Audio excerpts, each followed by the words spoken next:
오늘 우리에게 주시는 하나님의 말씀은 고린도전서 7장 17절로 24절입니다. 오직 주께서 각 사람에게 나눠주신 대로 하나님이 각 사람을 부르신 그대로 행하라. 내가 모든 교회에서 이와 같이 명하노라. 할례자로서 부르심을 받은 자가 있느냐? 무할례자가 되지 말며 무할례자로 부르심 받은 자가 있느냐? 할례를 받지 말라. 할례 받는 것도 아무것도 아니요 할례 받지 아니하는 것도 아무것도 아니로되 오직 하나님의 계명을 지킬 따름이니라. 각 사람은 부르심을 받은 그 부르심 그대로 지내라. 내가 종으로 있을 때에 부르심을 받았느냐 염려하지 말라.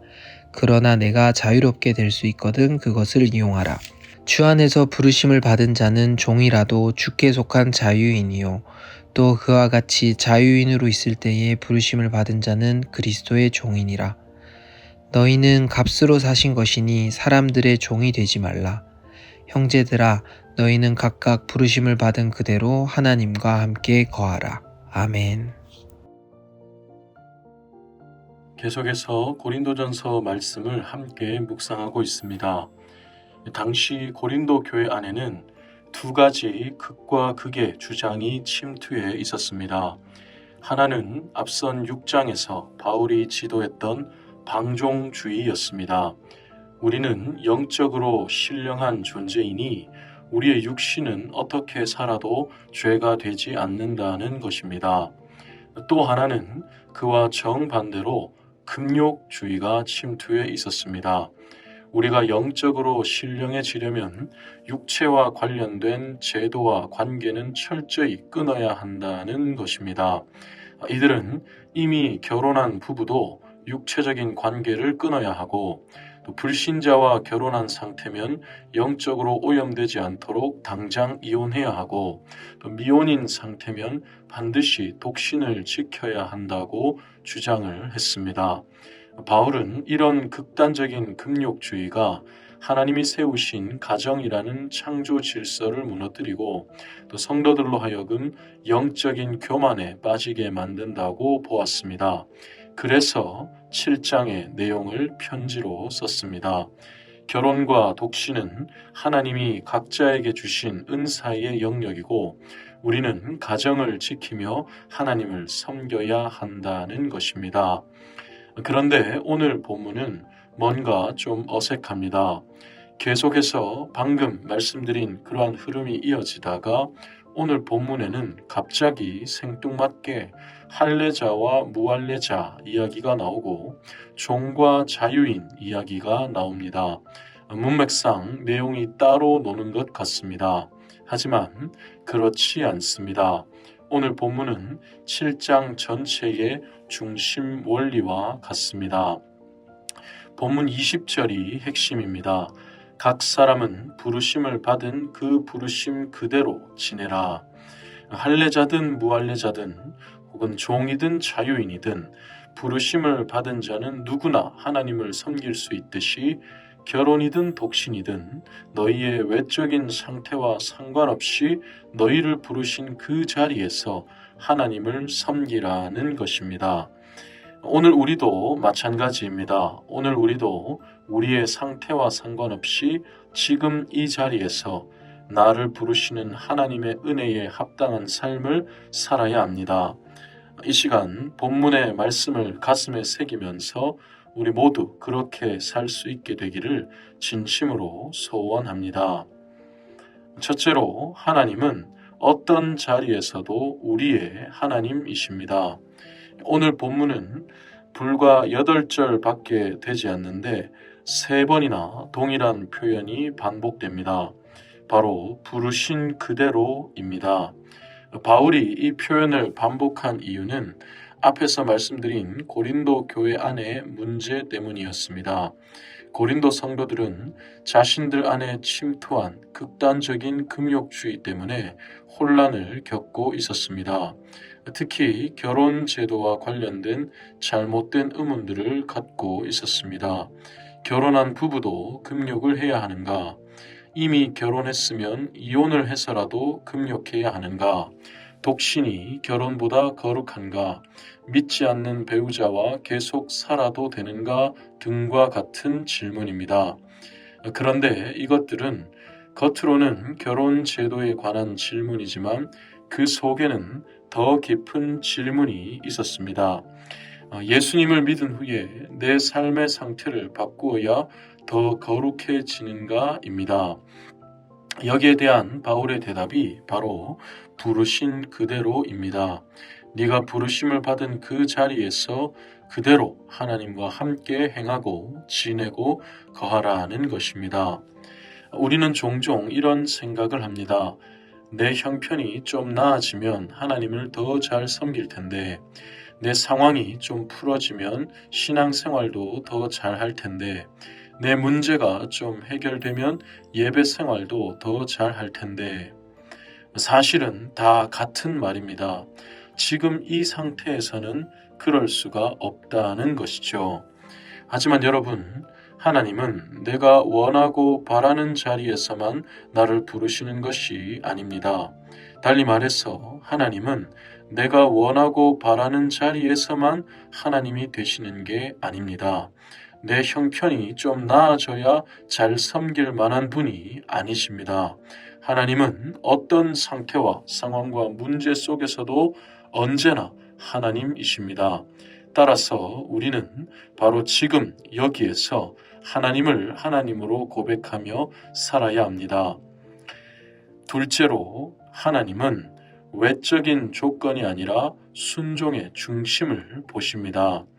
본문 18절로 19절에서 바울은 할례자와 무할례자에 대해서 말합니다. 할례자로서 부르심을 받은 자가 있느냐? 무할례자가 되지 말며, 무할례자로 부르심을 받은 자가 있느냐? 할례를 받지 말라. 할례 받는 것도 아무것도 아니요 할례 받지 아니하는 것도 아무것도 아니로되 오직 하나님의 계명을 지킬 따름이니라. 바울은 외적인 표지가 아니라 중심이 중요하다고 말합니다. 할례를 받았다고 더 거룩한 것도 아니고 할례를 안 받았다고 덜 거룩한 것도 아니다. 중요한 것은 부르신 그 자리에서 하나님의 말씀을 따라 사는 중심이다라는 것입니다. 결혼 문제도 바울은 이것과 연결시켜 설명합니다. 내 상태를 바꿔야 하나 말아야 하나가 중요한 게 아니라 하나님이 나를 부르신 이 상태에서 부르심에 합당한 중심으로 순종하며 사는 것이 중요하다라는 것입니다. 우리도 마찬가지입니다. 우리는 종종 외적인 상태나 조건에 우리의 마음을 빼앗깁니다. 내가 보기에 내 상태나 조건이 좋으면 교만해지고 내가 보기에 내 상태나 조건이 좋지 않으면 낙심합니다. 심지어 저 사람은 저런 조건이니까 쓰임을 받고 나는 이런 조건이니까 쓰임받지 못한다 하고 생각합니다. 그러나 오늘 말씀은 뭐라고 말씀하십니까? 중요한 것은 우리의 중심입니다. 하나님은 고린도 성도들이 할례자여서 부르신 것도 아니고 무할례자여서 부르신 것도 아니었습니다. 똑같이 우리가 이런 조건이어서 부르신 것도 아니고 저런 조건이 아니어서 우리를 쓰지 않으시는 것도 아닙니다. 하나님은 언제나 우리의 중심을 물으십니다. 지금 여기에서 내 말을 따라 살겠느냐라는 것이죠. 그러니 우리도 언제나 지금 여기에서 나를 부르신 하나님께 순종하며 살아야 합니다. 셋째로, 우리는 사람의 종이 아니라 주님께 속한 사람입니다. 22절에서 바울은 종과 자유인에 대해서 말합니다. 주 안에서 부르심을 받은 자는 종이라도 주께 속한 자유인이요 또 그와 같이 자유인으로 있을 때 부르심을 받은 자는 그리스도의 종이니라. 하나님께 부르심을 받은 사람은 종이라도 자유인이고 자유인이라도 마음대로 사는 자가 아니라 그리스도의 종이라는 것입니다. 이것이 가능한 이유는 다음 23절에 나옵니다. 너희는 값으로 사신 것이니 사람들의 종이 되지 말라. 이것이 지금까지 바울이 말한 복음의 근거입니다. 우리가 하나님이 부르신 그 자리에서 하나님과 동행할 수 있는 이유가 무엇입니까? 하나님께서 우리를 값주고 사셨기 때문입니다. 그 값은 하나뿐인 아들이신 예수 그리스도이십니다. 고린도 성도들은 자신들의 외적인 상태가 영적인 가치를 결정한다고 여겼습니다. 내가 결혼을 했는지 혹은 독신인지, 내가 할례자인지 혹은 무할례자인지, 내가 종인지 혹은 자유인인지가 나의 영적인 가치를 결정한다고 생각했습니다. 그러나 바울은 분명히 선포합니다. 하나님께서 아들을 값주고 너희를 사셨다.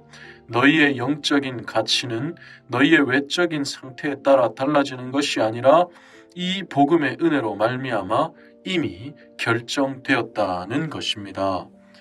우리도 마찬가지입니다. 우리는 얼마나 자주 사람의 종이 되는지 모릅니다. 남들이 나를 어떻게 평가할지를 두려워하고 거기에 흔들리고 무너지지요. 그러나 세상이 나를 보잘것없다 하여도 아들을 값주고 나를 사신 하나님은 나를 존귀하다 하십니다. 내가 나를 가치 없다 여겨도 하나님은 나를 소중하다 하십니다. 하나님은 가장 비참한 죄와 사망의 권세 아래에서도 나를 불러주셨습니다. 그런 하나님이 나를 부르지 못하실 자리는 이 세상에 없습니다. 이것을 기억하면서 지금 이 자리에서 아들을 값주고 나를 사신 하나님을 위하여 살아가는 우리 모두가 되기를 진심으로 소원합니다. 말씀을 마무리하겠습니다. 하나님은 우리가 바라는 자리에서만 하나님이 아니십니다. 어떤 상태와 상황과 형편 속에서도 하나님은 여전히 우리의 하나님이십니다. 그러니 우리의 외적인 조건과 상관없이 그 자리에서 하나님의 부르심에 합당한 삶을 살아야 합니다. 오늘도 아들을 값주고 나를 사신 크신 은혜를 기억하며 주어진 자리에서 그 은혜에 합당한 삶을 살아가는 저와 여러분 모두가 되기를 진심으로 소원합니다.